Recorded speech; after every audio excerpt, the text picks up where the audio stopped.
Matagumpay ang isinagawang Hoops for All Clinic ng Juan Meralco Foundation at Autism Society Philippines nitong Sabado. Para sa detalye, narito si teammate Jamaica Bayaca. Kasabay ng pagdiriwang ng 29th National Autism Awareness Week, nagsanib puwersa sa isang programa ang Juan Meralco Foundation kasama ang Meralco Bolts, MESALA, National Council on Disability Affairs at Autism Society Philippines sa kauna-unahang pagkakataon. Ayon kay Jeffrey Tarayaw, presidente ng Juan Meralco Foundation, at Mona Magno-Veluz, national spokesperson ng ASP, malaking bagay ang isinagawa nilang Hoops for All Basketball Clinic para mas palawakin ang inklusibong sports sa mga kabataan. I think it's really investing on our young people, no? Especially those who have special needs. And if they're put in the spotlight, given the chance, mapakita na meron silang mga talento at meron silang posibleng maging contribution sa ating lipunan. This is, I think, is a very important activity.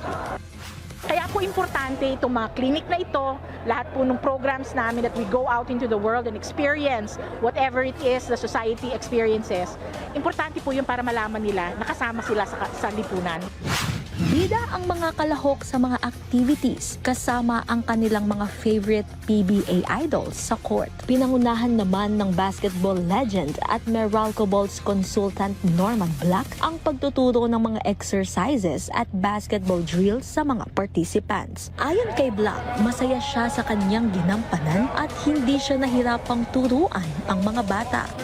Just watching the participants to shoot baskets and be so happy that they made 2 points really means a lot to not just myself but also to the team. So maybe they're thankful to us, but we're also thankful to them. Naging matagumpay ang naganap na event sa 25 kabataang kalahok at inaasahang isa lang ito sa marami pang programang isasagawa para sa autism community.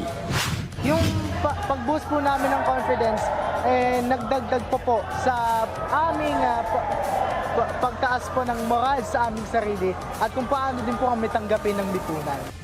Higit pa sa pagsasagawa ng programa, layunin ding mas maging inklusibo ang sports sa lahat ng Pilipino. Jamaica Bayaca para sa Atletang Pilipino, para sa Bagong Pilipinas.